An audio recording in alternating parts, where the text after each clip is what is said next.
Hi, everybody. Welcome to the Bereans Bible Institute. I'm Tim Warner, your teacher. We're in module number 11 still, the book of Revelation. We're going verse by verse through the book of Revelation. This is lesson number 27. We have completed our work through the first 11 chapters. We're going to be getting into chapter 12. Chapters 12, 13, and 14 each are their own parenthetical section. And I mentioned before when we were talking about the seven seals and then the seven trumpets that Revelation has these parenthetical sections in them. And the reason why they're there is because they're intended to anticipate certain questions that would naturally arise among the audience, which was the seven assemblies that in Asia Minor.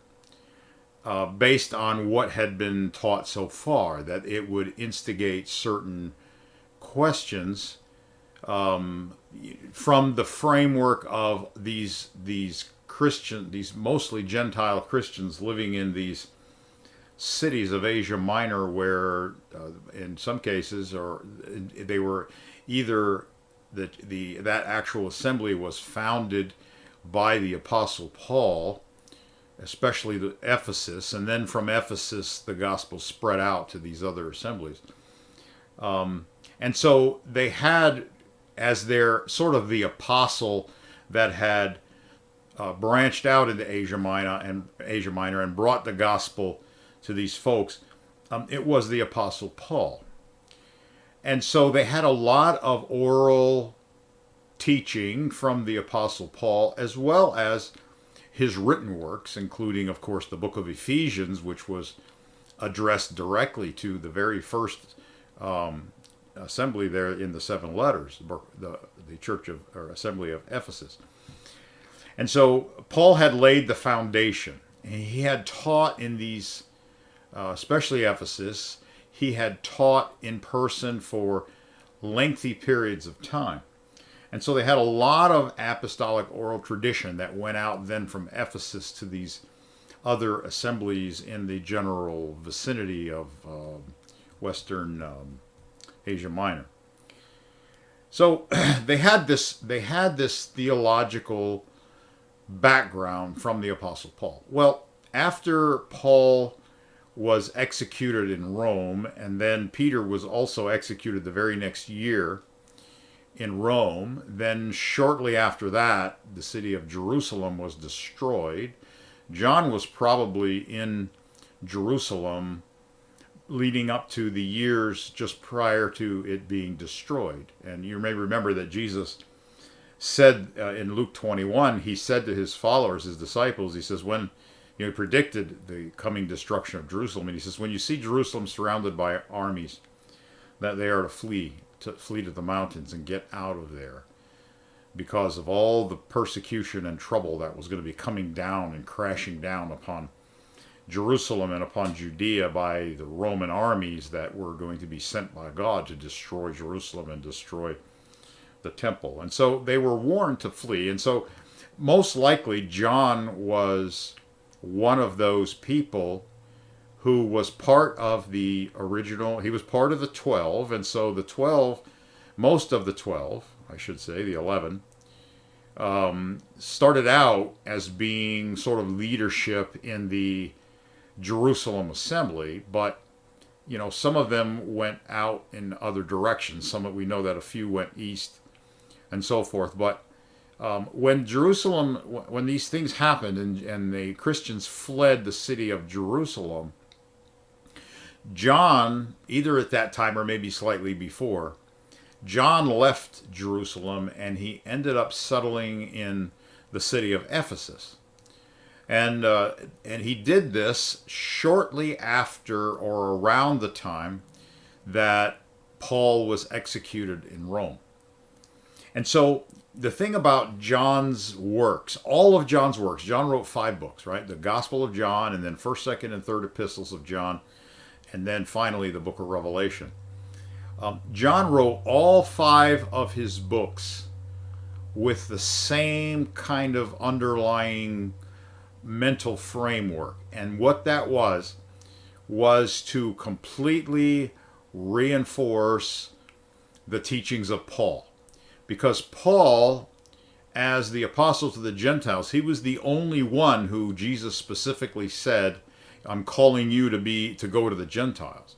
And Paul was uniquely qualified for that role.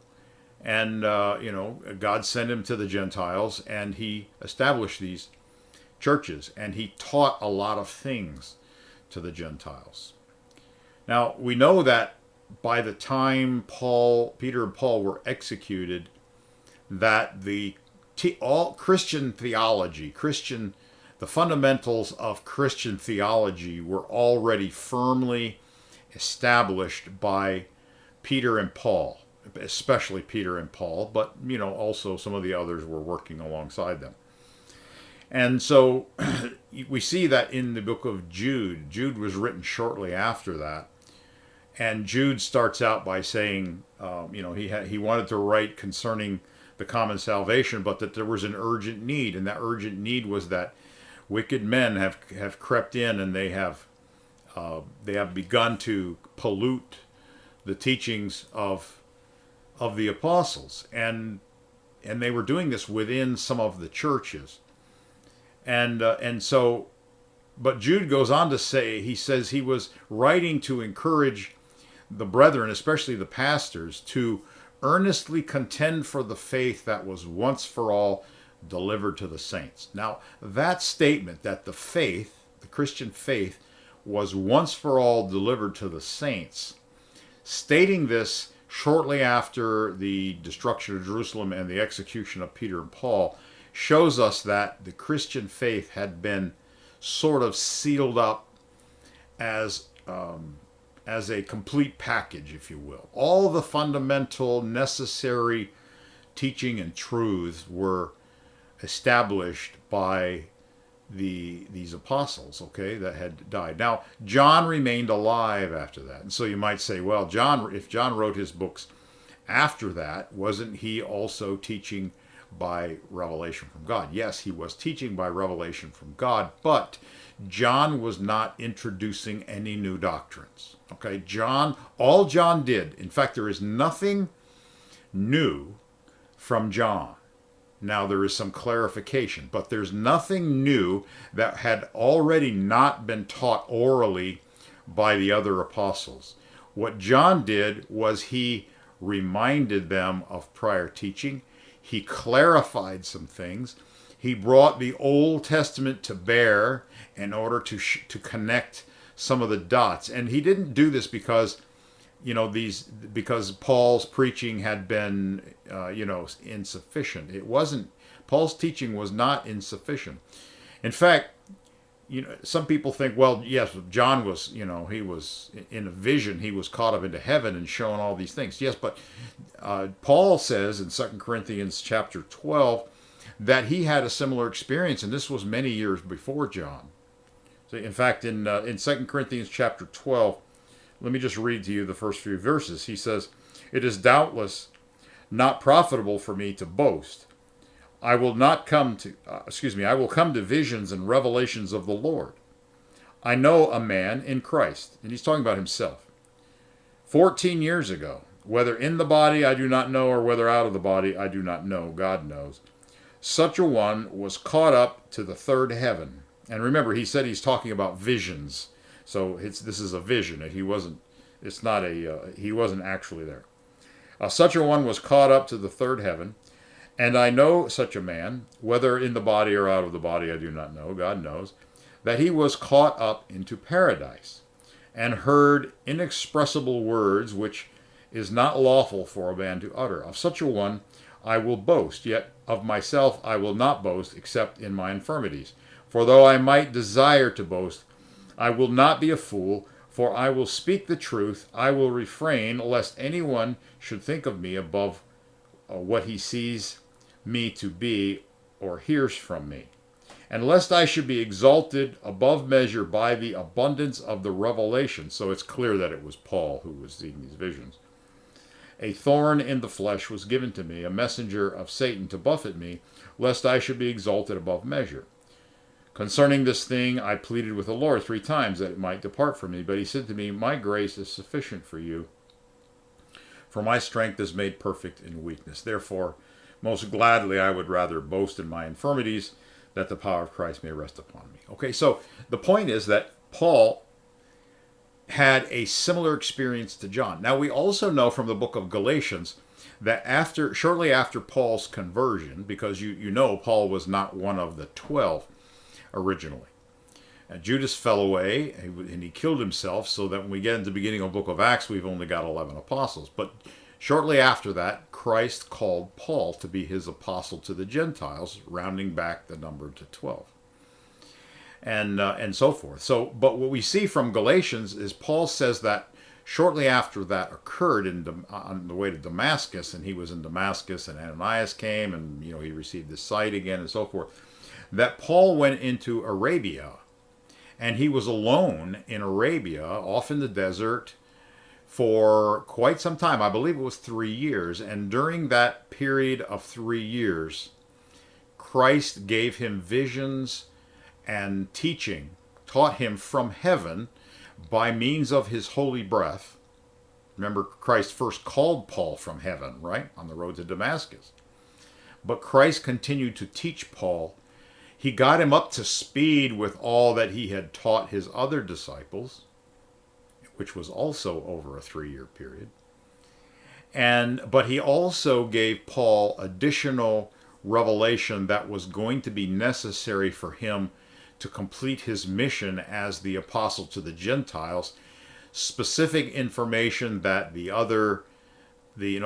Peter and so forth, since they were focusing on the Jews, that they didn't really need with regard to dealing with the Jews and evangelizing the Jews. But Paul needed some additional revelation. In particular, what he needed was more clarity on the role of the law of Moses versus the new covenant that Jesus inaugurated at the Last Supper, and how these two covenants relate to one another, and how Christians become Abraham's seed and joint heirs of the Abrahamic promises along with Jews. Those kinds of things were essential for Paul's mission to the Gentiles. And so it was because of that Paul then was uniquely qualified. Okay, so now we come to, after Paul's death, and we come to John. Years later, here's John. He moves to Ephesus, and he begins to write his gospel, and he begins to write his epistles, and then finally he writes Revelation. And in every case, all 5 of those books, what he's doing is reinforcing Paul. And so what you can do as you read through John's gospel, his epistles, and in Revelation, as I'm going to demonstrate, what you see is he is developing themes that Paul already taught. Now you might say, well, we're going to look at, in particular today, we're going to look at Romans 11, and we're going to look at Galatians 3 and 4 to look at some of Paul's teachings. But it's very clear that John is drawing from these passages from Paul. But you have to also understand that those, what we have recorded in Romans or in Galatians, that is only a small sampling of Paul's teaching, because the vast majority of Paul's teaching was done orally, in person, standing there or sitting there in the midst of these assemblies, and sitting there for 2 whole years. He did this in Rome. For 2 whole years, he sat in his own hired house, we learn in the last chapter of Acts, while he was under Roman guard. And all these, these members of the Roman assembly and some of the Jews from the synagogue would come and interact with Paul. And all he was doing for 2 years was expounding the scriptures, expounding the Old Testament scriptures, and also showing them in light of all this revelation that Christ had given to him while he was in Arabia, and also further revelation that Christ had taught him by means of his holy breath during the earlier parts of his ministry. All right? So John comes along. His main purpose is to head off some of the false teaching that was going on. That was his purpose in John's gospel, but he didn't do it by introducing anything new. And a lot of people think, oh, John brought in new things, like the whole idea of, the pre-existence of Christ and, him being the Logos and all that. No, Paul taught that in Hebrews chapter 4. Paul taught the pre-existence of Christ in Hebrews chapter 1. Paul taught the pre-existence of Christ and him being co-creator or God's agent in creation.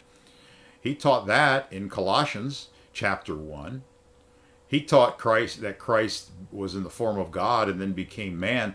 He taught that in Philippians chapter 2. All right? So he also taught it in Hebrews. So, these things that John introduced in the first part of his gospel and then throughout his gospel, people think, oh, that's just later new information that wasn't available. No, it was already available. It was already taught. It was taught orally by the Apostle Paul, but then it was also included in some of Paul's epistles. Okay? So we have to understand that. John's not bringing anything new to the table in his gospel, his epistles, or in the book of Revelation. What he's doing in Revelation is enlightening first he's reminding the seven assemblies of what Paul taught. He's being shown similar visions of the future, just like Paul had already been shown years ago and had already taught orally to the assemblies back then, including Ephesus and so forth, these ones that John is addressing. And also, John drew together many Old Testament passages, but all of this was to support Paul's oral and written teaching. Okay, that's extremely critical. And if you understand that, you'll see that John's gospel and his epistles just flow together, and Revelation. It all flows together into a nice, neat package along with Paul. And as we interpret the book of Revelation, if we understand that John's purpose is to clarify and to remind of what Paul taught, and to just maybe connect some dots, he's not introducing anything new, then that gives us a great deal of insight in how to interpret Revelation. Okay? So that's just a nice little tip there for you as you study the book of Revelation, or as you study any of John's writings. That's something you need to know, because it will throw open difficult passages as you study. And so I wanted to spend some time talking about that. Now let's apply that principle to what we've been talking about, and that is that there are parenthetical sections in Revelation. Why are they parenthetical? Why doesn't he just reveal everything chronologically? Why does he go back and deal with things? The reason is because first he wants to lay out a little chronology, like, for example, the seven seals. But before he closes down that chronology, he wants to anticipate questions that would automatically arise in the minds of these seven assemblies that have Paul's teaching as their fundamental foundation for their system, their faith system, right? The faith once for all delivered to the saints. And so what they would do is they would consider what John is teaching in the book of Revelation, and they would compare that to what Paul had taught in his oral teaching and in his epistles. And then questions would pop into their mind. Well, what Revelation does is it anticipates those questions and it answers them. All right? And this is also an important key to unraveling the book of Revelation. So, let's talk about these two parenthetical sections that we've already gone over. The first one was between the sixth and the seventh seal. Right? So we've got, in those seals, we've got God's judgment, because the Lamb is breaking these seven seals. Well, the seven-sealed scroll, if you may remember, was drawn out of an Old Testament parallel, and that was Ezekiel. right? Ezekiel was the guy who was shown a scroll that was written inside and outside, which is very unusual for a scroll. It's usually only written on one side. So when we get to Revelation and we see that this scroll that the Lamb is going to open the seals, that this scroll is written inside and outside. Well, that's intended to draw a parallel to Ezekiel. And what was Ezekiel's scroll all about? It was all about the judgments that God was going to be bringing upon his own people, Israel. And so we see then that we should look at the seven seals, the seven sealed scrolls, and the plagues that come out of that as primarily focused on the promised land, primarily focused on his people Israel and those and that surrounding area, their interaction with the people around them. Because remember, God not only is going to judge his people, but he's also going to judge the surrounding nations that afflict his people. Okay?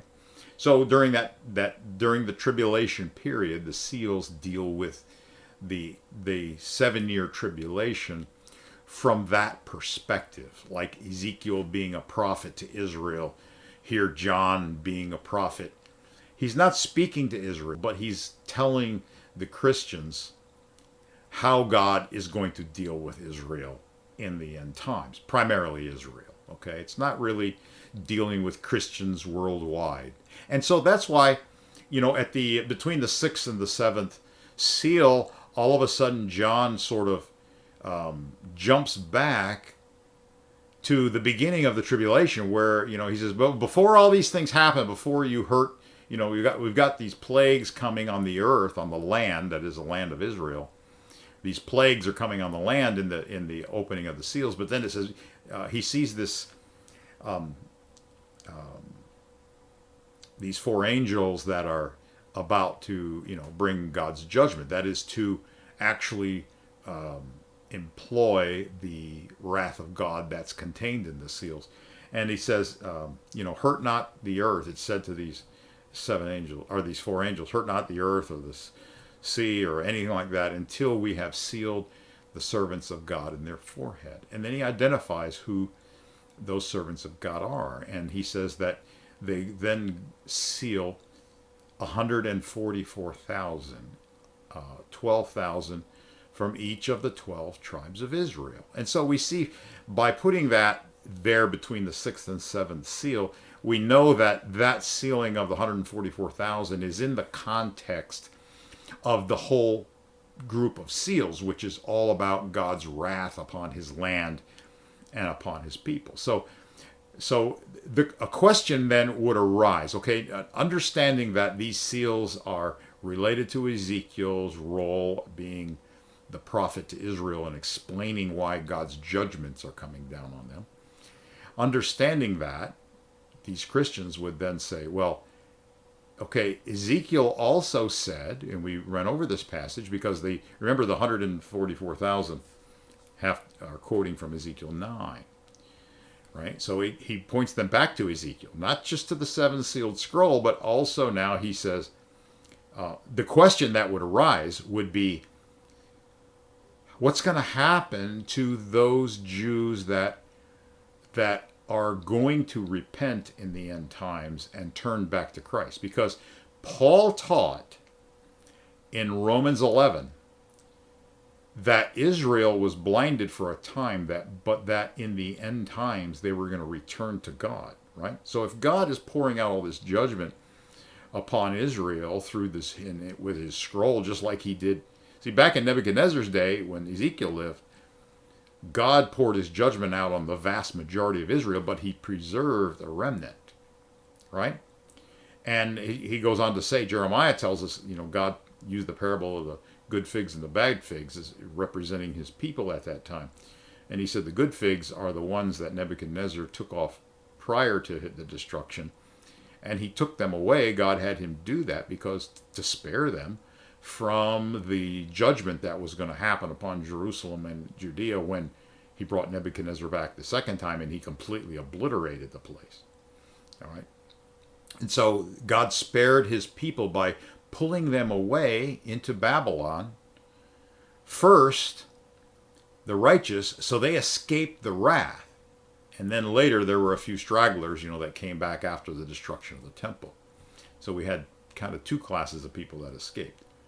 Some escaped early when there was no danger, and some came out from the fire.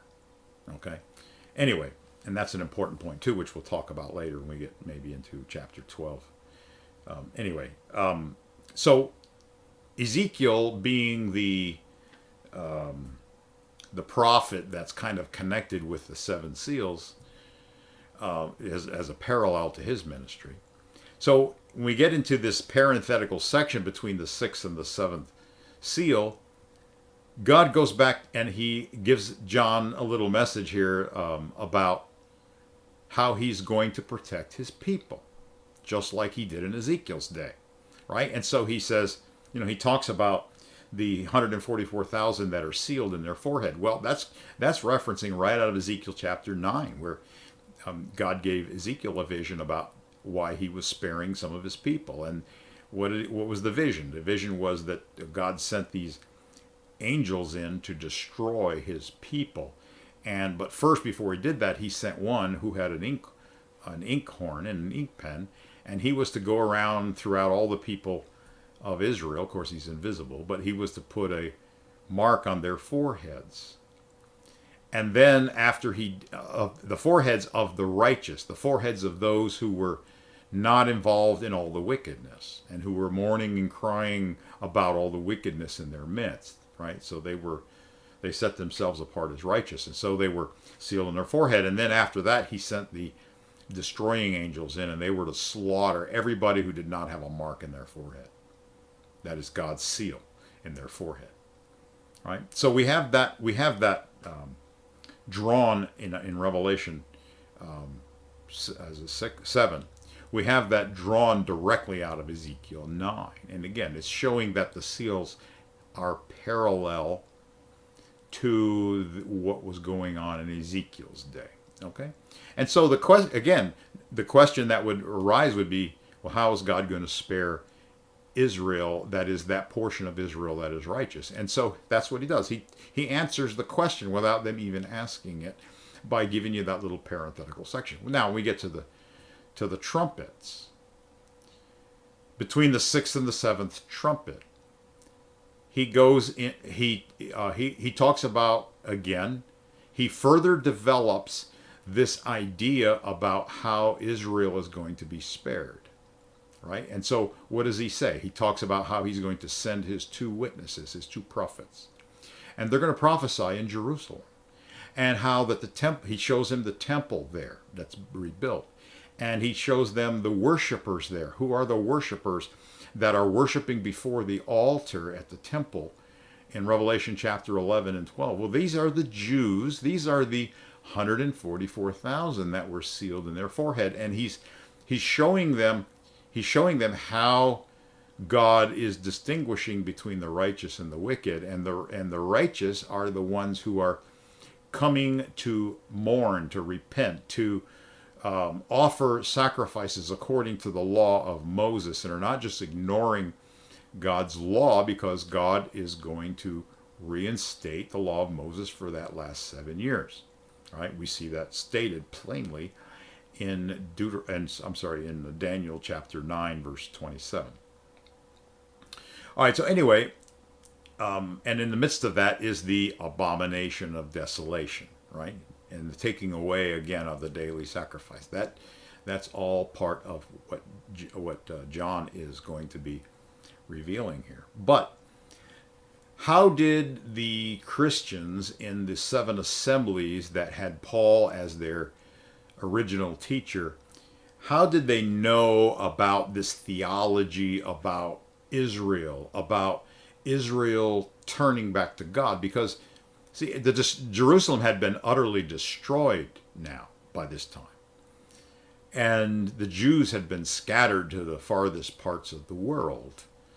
But prior to that happening, Paul had given some very specific teaching about the role of Israel versus the Gentiles, and what God was actually doing by sending the gospel to the Gentiles, and how that God was not only opening the way of salvation to the Gentiles, but he was also dealing with Israel under the covenant that he had given them, which was the law of Moses. He was dealing with Israel according to that law.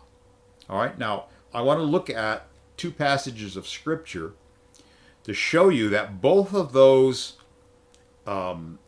parenthetical sections in the seals and then in the trumpets, that they have to do, they are explaining the teaching of Paul, maybe in a little more detail, okay, and how it's going to, what it's going to look like in the end times, adding a few specific details. But it's, again, it's not really Christian doctrine. It's more like Jewish doctrine, okay, but letting the churches in on some of the Jewish doctrine. All right, so let's look at these two passages briefly. Let's go to Romans chapter 11.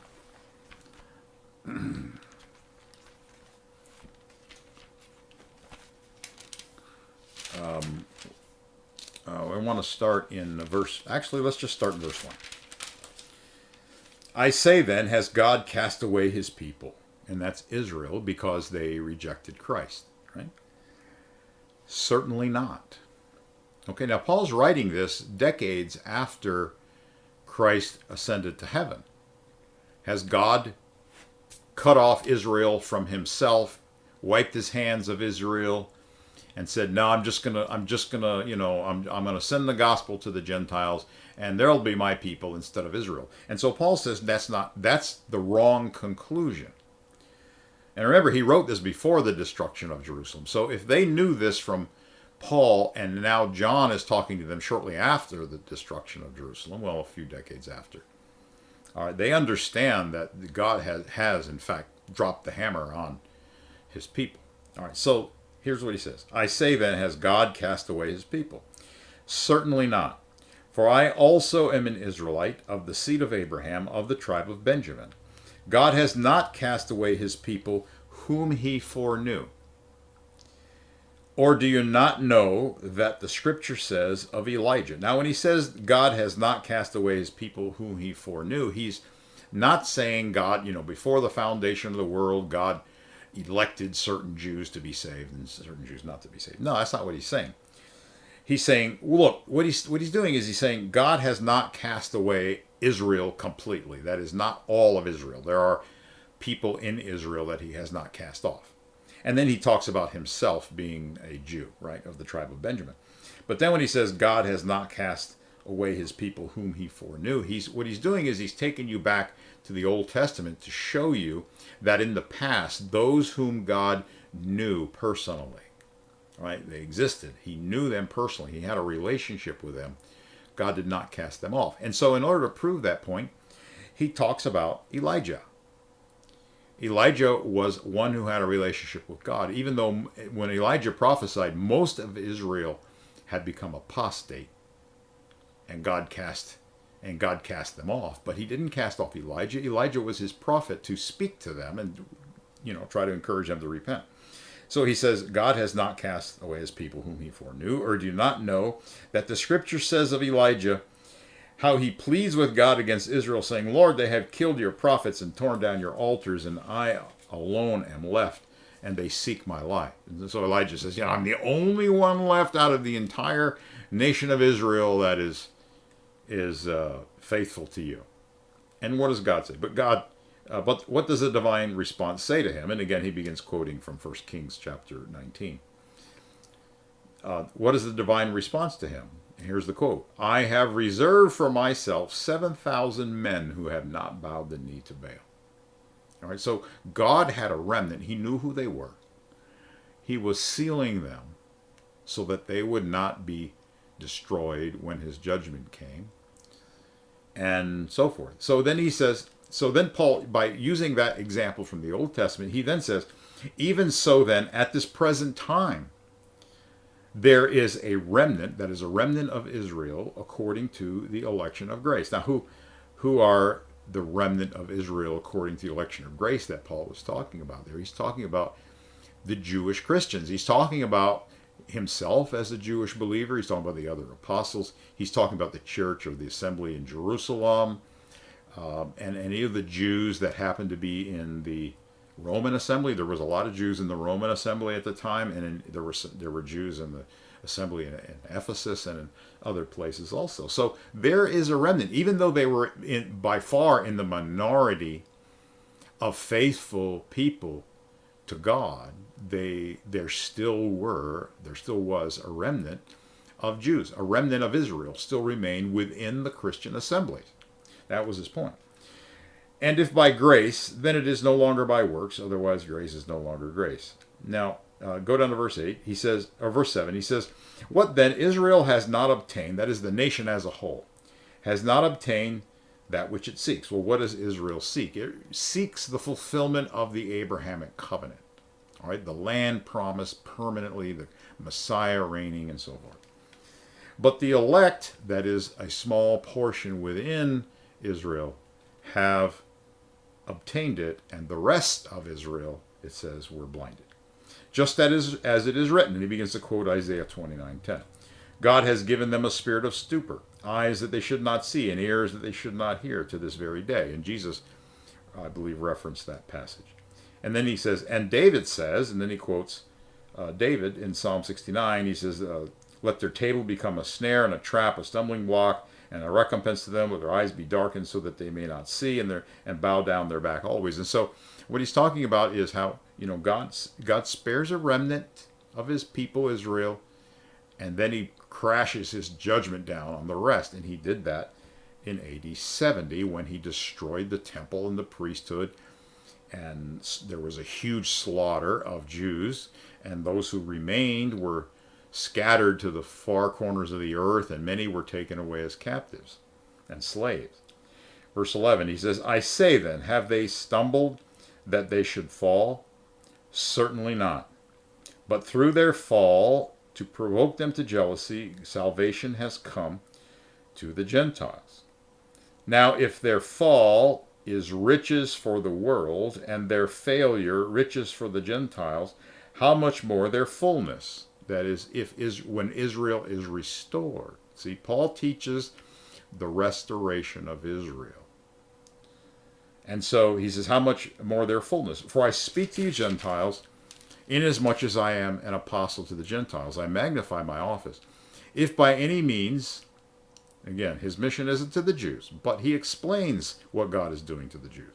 "If by any means I may provoke to jealousy those who are my flesh, and save some of them. For if they're being cast away," that is the majority of Israel being cast off from God, again, and that was absolutely demonstrated a few years later in the destruction of Jerusalem. For if they're being cast away is the reconciling of the world, what will their acceptance be but life from the dead? That is, God's going to bring the nation of Israel back to full repentance. "For if the first fruit is holy, the lump is also holy. And if the root is holy, so are the branches. And if some of the branches," and that root is Abraham and his seed. "For if,"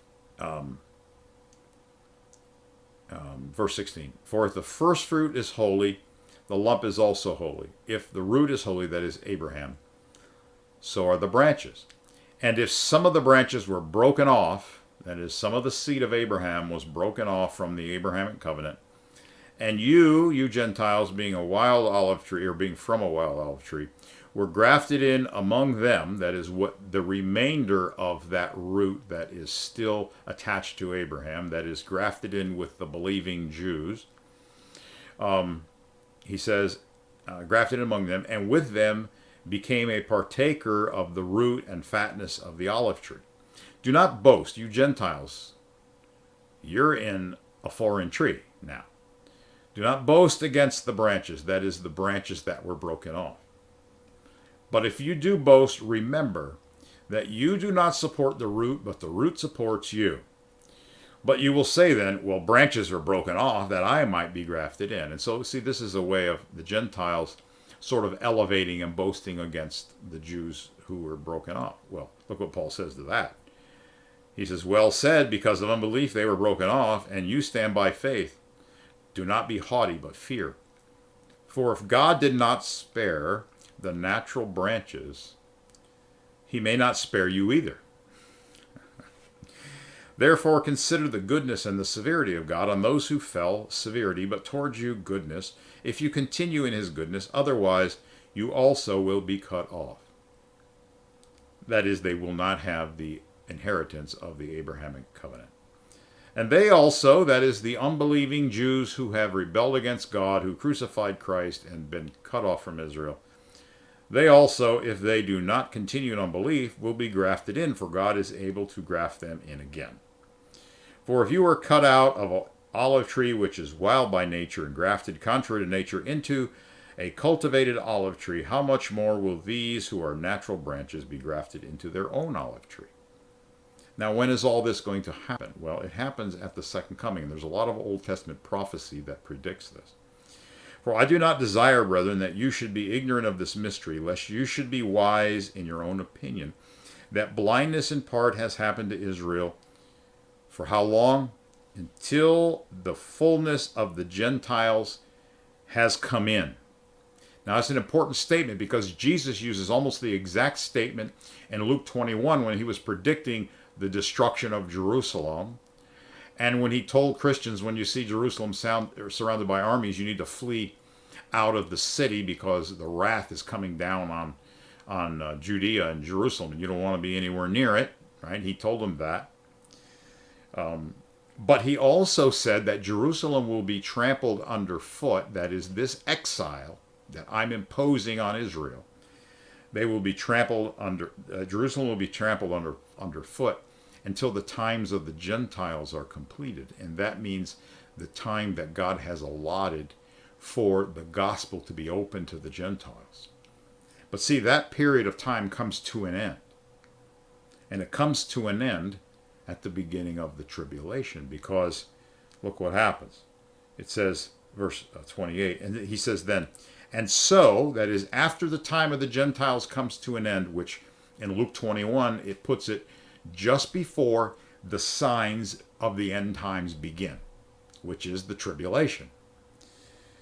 All right, so we have the times of the Gentiles being completed at the beginning of the tribulation. That's clear in Luke 21. Well, here as well, he then says, after he says that, referencing what Jesus said in Luke, he then says, and so all Israel will be saved. That is, all 12 tribes of Israel will be saved. It doesn't mean every Jew will be saved. It means all 12 tribes will be saved. And all 12 tribes, a remnant from all 12 tribes will be saved because of God's promises to Abraham, Isaac, and Jacob. And Jacob was the father of the 12 tribes. All right? So he says, as it is written, the deliverer will come out of Zion, and he will turn away ungodliness from Jacob. That's in Isaiah 59, 20, and 21. For this is my covenant with them when I take away their sins. So God is going to wipe the sins off of Israel. He's going to forgive the whole remaining nations. That is, this remnant from each of the 12 tribes, even though now they are God's enemies, as he says in the next verse. Considering the gospel, that is the new covenant and the teaching of the apostles, he says, they are enemies for your sake. They're enemies of God, and they're enemies of Christians. But God is going to restore them, and he's going to put them through the ringer in order to do it. And that's why the 7 seals are there, all right, in Revelation. So he says, but the gifts and calling of God are irrevocable. I'm sorry, back to verse 28. He says, considering the gospel, they are enemies for your sake, but concerning the election, and that is the election that he spoke about in Deuteronomy when he was calling the 12 tribes of Israel out of Egypt and bringing them into the promised land. It uses that term, election. He says, but concerning the election, they are beloved for the sake of the fathers, that is, for Abraham, Isaac, and Jacob, who begat them.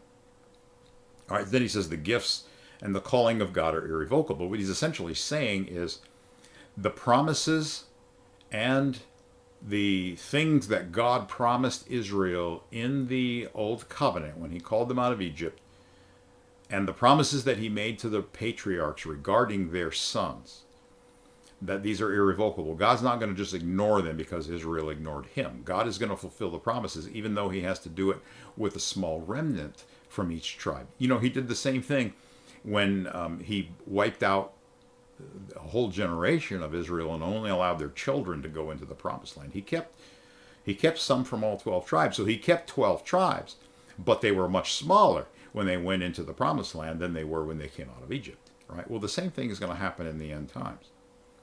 All right. So then he says,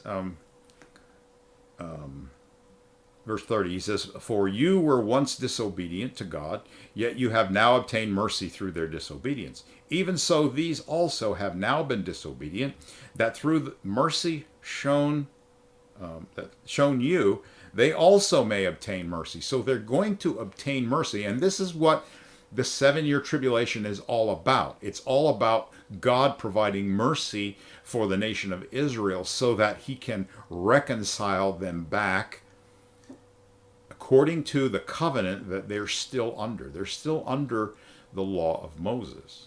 Okay? They're under the curse of the law. Paul says that plainly in Galatians 3. All right. And so forth. All right, so I'm going to stop there. Now let's flip over to Galatians chapter 3.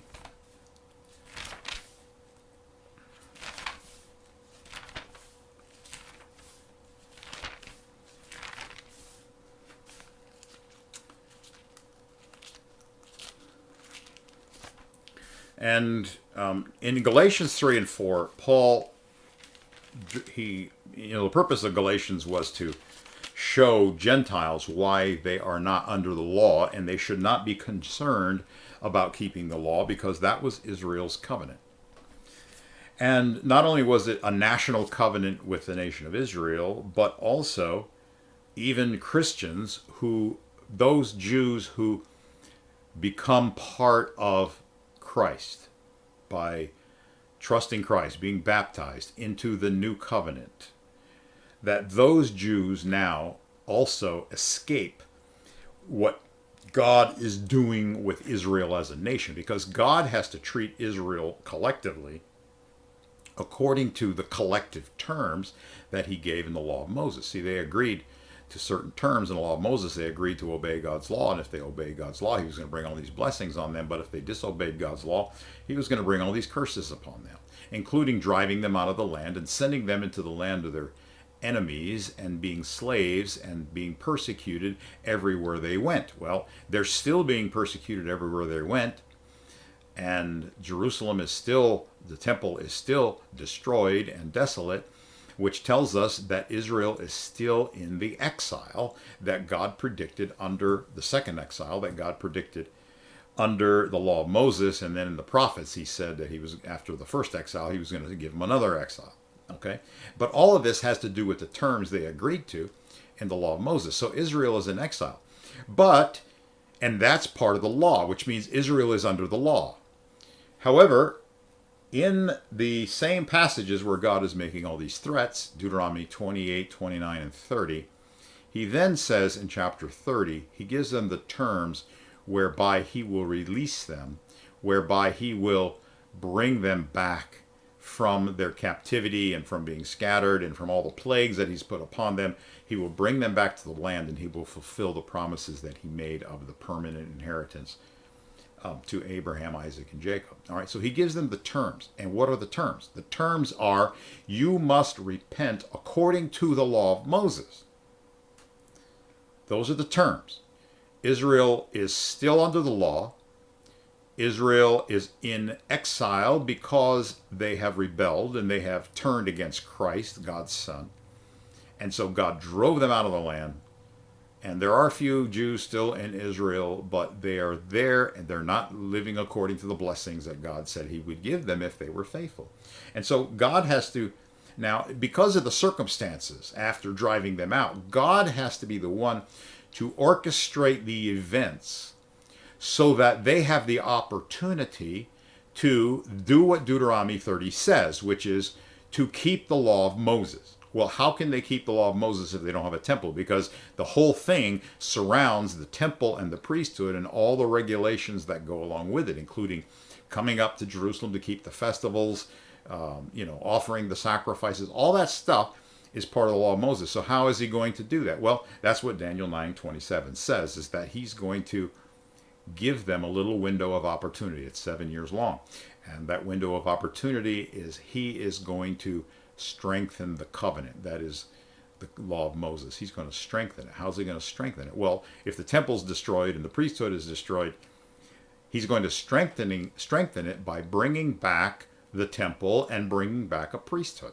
And the only way he can bring back a priesthood is by prophets. Okay, prophets have to anoint the priesthood, but also we know from the end of the first exile that once the temple was to be rebuilt, God brought two prophets, right? Two prophets to bring that about, to encourage the people to build and to protect them while they build. And so this is going to be repeated again in the first half of the tribulation, and that's why we see then the worship in the temple, and of these 144,000 coming to worship. That's what they're doing by worshiping in the temple, is they are fulfilling the terms of Deuteronomy 30. That's part of the law.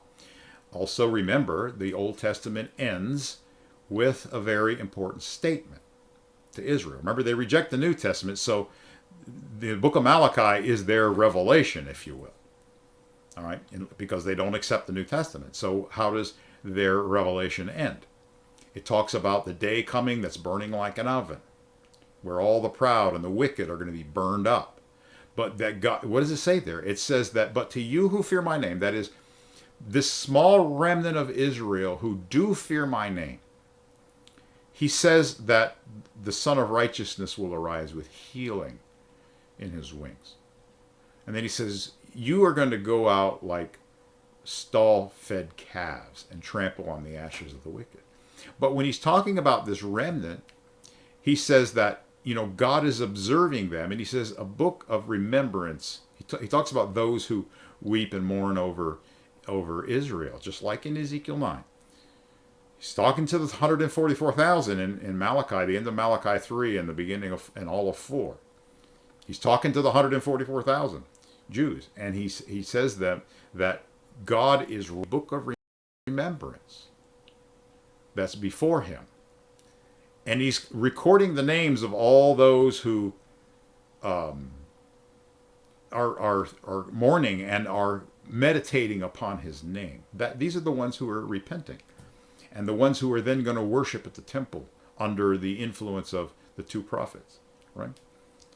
And so he's going to spare them. Well, see, this is what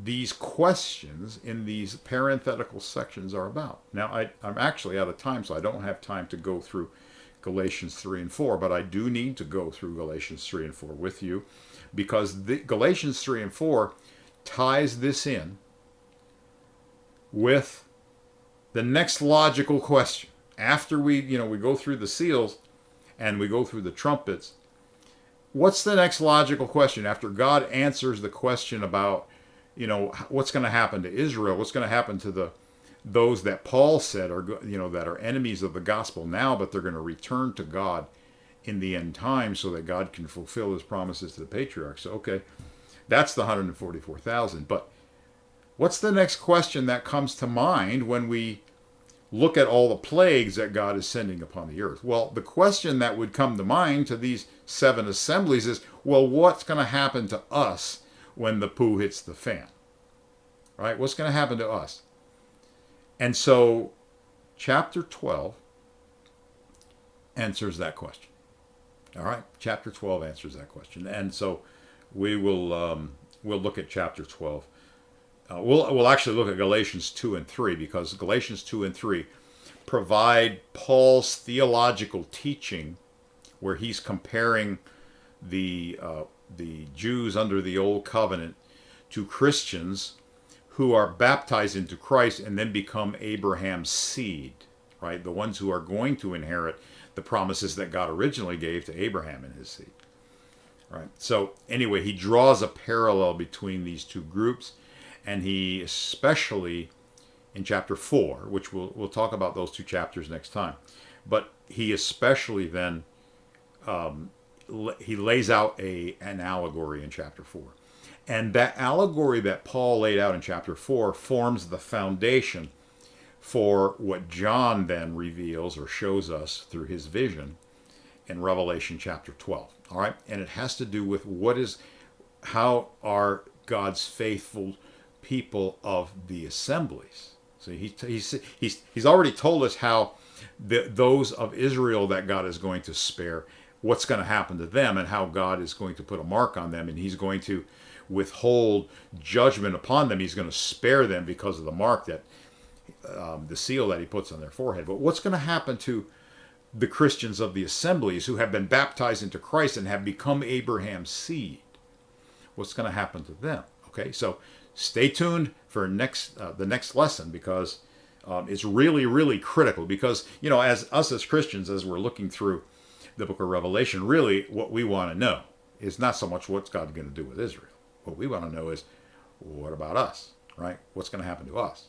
How are we going to survive the end times? We don't have, we're not part of the 144,000 that are going to be spared. So what's going to happen to us? Well, again, chapter 12 answers the question, but it only answers the question by going back and borrowing from Paul's allegory in Galatians. Well, all his teaching in 3 and 4, but the allegory that's in Galatians 4 kind of wraps it all up. All right, so what we'll do next week is we will lay the foundation from Galatians, and then we're going to get right into Revelation chapter 12. All right, so this lesson was pretty much just an introduction, especially regarding those parenthetical sections and why they're there. And as we proceed, you'll see even in the later parenthetical sections that John is reinforcing Paul's teaching. All right, like chapter 13 talks about the beast arising out of the sea and the temple being defiled with the image and all that stuff. All that's doing is explaining 2 Thessalonians chapter 2, where Paul taught about the abomination of desolation in the temple. Of course, Paul was borrowing from Jesus, but Paul's the guy who taught it to the Gentiles, and so John again begins to reinforce what Paul taught about the Antichrist. And then when we get farther down into chapter 14, we'll also see that that John is now reinforcing Paul's teaching again. I don't want to get too far ahead of myself. All right, so we'll get into that later. But for now, that's it for today. I've gone a little bit over time. One final thing I want to say for those who are following every week as I'm each time that I'm putting up these videos, you're sort of waiting there with bated breath until I put up the next video. That's tongue in cheek.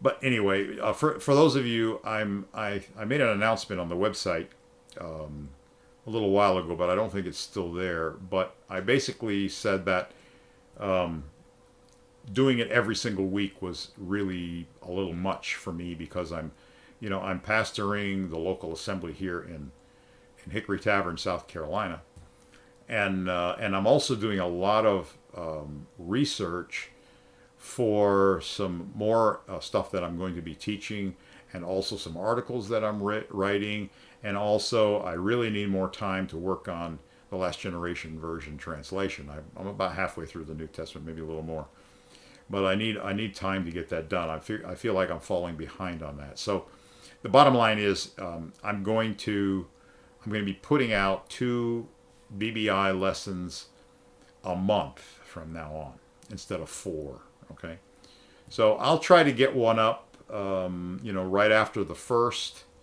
and then another one up right after the middle of the month. So don't expect to see a new one every single week. Okay. Anyway, God bless you all, and I've really enjoyed this time of teaching, and I hope you have enjoyed it. I hope it's been informative for you. Anyway, we'll see you next time.